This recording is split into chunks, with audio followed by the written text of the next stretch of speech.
In Matthew 5, Jesus told a large crowd, "Blessed are those who are persecuted for righteousness' sake, for theirs is the kingdom of heaven."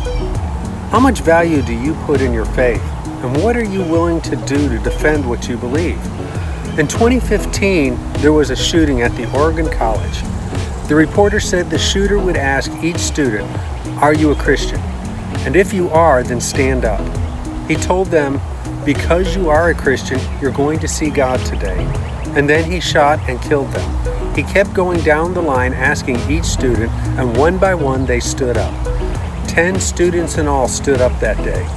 Why would they stand up knowing they would die? Jesus says in Luke 17:33, "Whoever tries to keep their life will lose it, and whoever loses their life will save it." The definition of the word martyr is a person who is willing to suffer death rather than renounce his or her own beliefs. In the 1500s, there was a young man named William Hunter. He believed everyone should have the right to read the Bible. The church at that time disagreed, so they threw him into prison for 9 months and then asked him if he would change his mind. The bishop even offered him a large sum of money and a job, to which William replied, "Thank you, but if you can't change my mind through Scripture, I can't turn from God for the love of the world. I count all worldly things but loss and dung compared to the love of Christ." William Hunter, at the age of 19, was burned at the stake. Many others have placed great value in what they believe, so much so that they were willing to die for it. To be willing to suffer or die for something, you really need to believe strongly in it. It has to be more than a passing trend or the latest fad. It has to be something much deeper than that.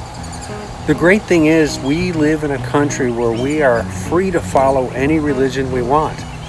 But we don't consider the price that many have paid to do the same thing that we take for granted. Like read our Bible, when many have gone to prison for just having one. Or talking about our faith, when many die each year for speaking out. It is a shame that we have all these freedoms, but many will never use them. Don't back down or shy away from what you believe. Not for anyone, not to be cool, not to be popular, not for anything. I'm not saying you to die for Christ, but to live for Christ. God calls you to give up all that you have for all that He has.